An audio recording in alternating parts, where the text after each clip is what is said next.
Hello and welcome or welcome back to the Import Export Hub channel, everybody. Bogdan here, your biased host for the next couple of minutes. Thanks for joining me. I hope you are doing all great, and without begging you to hit those small buttons below this video, allow me to delve into today's topic, in which I will cover the import-export dynamics of Canada for 2023.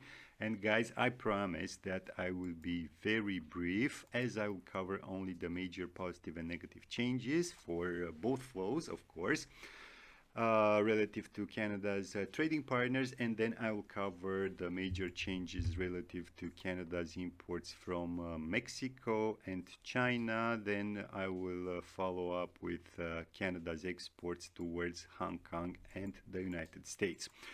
So with this brief in mind, let's see what drove Canada's largest absolute positive changes in 2023. And it seems that towards Hong Kong, we have the largest absolute positive change. We're talking about some $1 billion more exports towards this destination relative to 2022. Then we have Switzerland with some $742 million.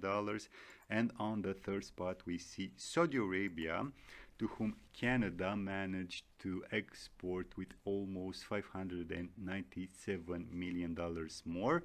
And of course, the list goes on with countries like, I don't know, the Netherlands, China, or Panama, and it ends here with Iraq, to whom Canada managed to export with some $135 million more, bringing the compound annual growth rate for the last 5 years to some 21%. So these were the largest absolute positive changes, and now I will cover the negative ones. And here it seems that the exports towards the US shrunk the most. We are talking about some $19.4 billion. It was followed by the United Kingdom with some $3.7 billion. And then we have Japan with some $2.1 billion contraction. And the list goes on with countries like, I don't know, South Korea, Germany, or Norway. And it ends here with Malta, who had an absolute negative change, of course, relative to 2022, of some $718 million, but still maintaining a compound annual growth rate for the last 5 years of roughly 8%. Moving now, guys, to the import flow. Here, the largest absolute positive change was registered in relation to Mexico. We are talking about some $2.7 billion more imports in 2023. Japan followed with some $2.1 billion, and on the third spot we have here Germany with some $1.2 billion. Other positive changes were registered in relation with, I don't know, Nigeria, Sweden, or even re-imports from Canada. And the list ends here with Denmark, with some $397 million more imports relative to 2022. This last one, so Denmark, managing an impressive double-digit compound annual growth rate around 11%. Now, on the negative side of imports, China suffered the most, some $11 billion fewer imports from this country. The United States came second with some $3.3 billion, and on the third spot we have Saudi Arabia with some $1.3 billion. And the top 10 list goes on with countries like, I don't know, Taiwan, the Netherlands, or Ireland.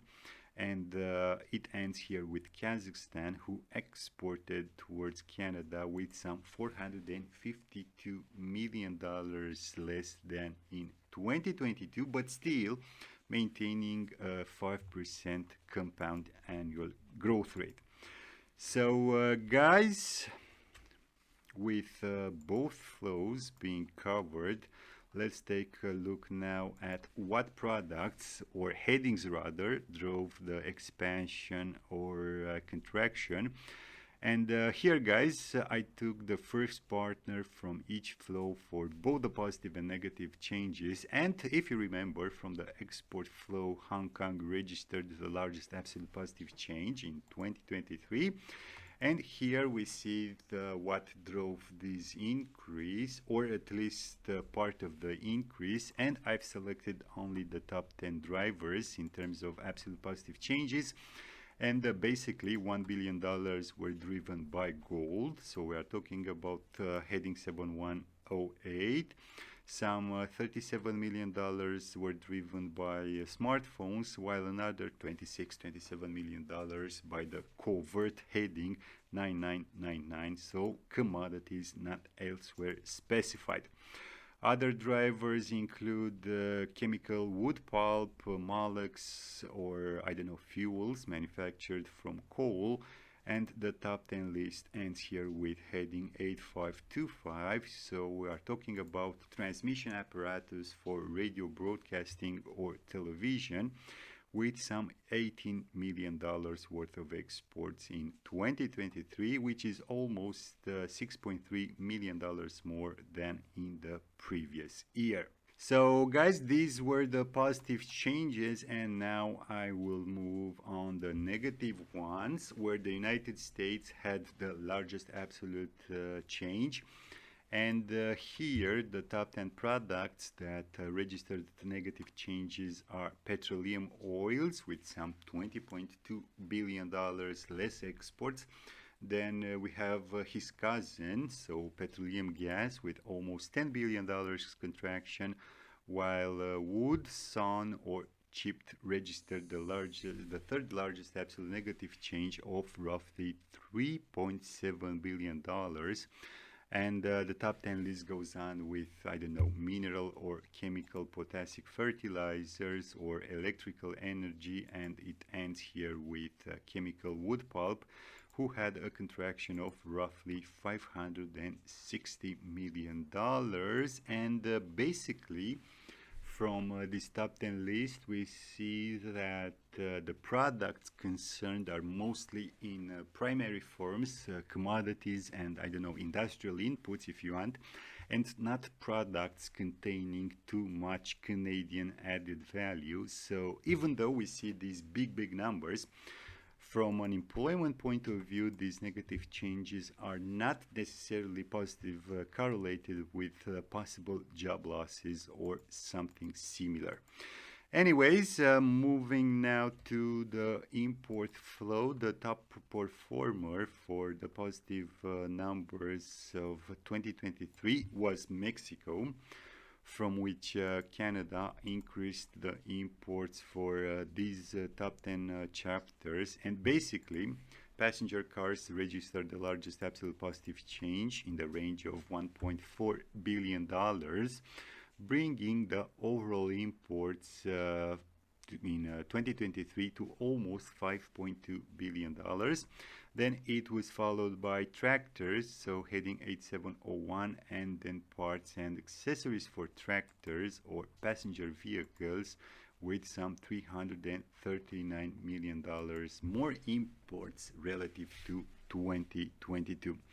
Other performers include spark ignition, reciprocating internal combustion engines, seats. Then we have trailers and semi-trailers. And the top 10 list ends with heading 8411. So we are talking about turbojets, who in 2023 managed an impressive $68 million expansion, bringing the compound annual growth rate for the last 3 years at almost 41%. And now, guys, the last sheet that I will cover, so bear with me, concerns Canada's imports from China. And here we see that we have some $1.4 billion contraction in what concerns automatic data processing machines, We are talking about laptops and PCs basically. Then we have diagnostic or laboratory reagents with some $847 million contraction. On the third spot, we have here smartphones with almost $741 million contraction. And the list goes on with lighting, fittings, furniture, seats, or magnesium. And it ends here with heading 8528, so monitors and projectors, who suffered a $228 million contraction from, I don't know, $1.1 billion in 2022 to some $891 million in 2023.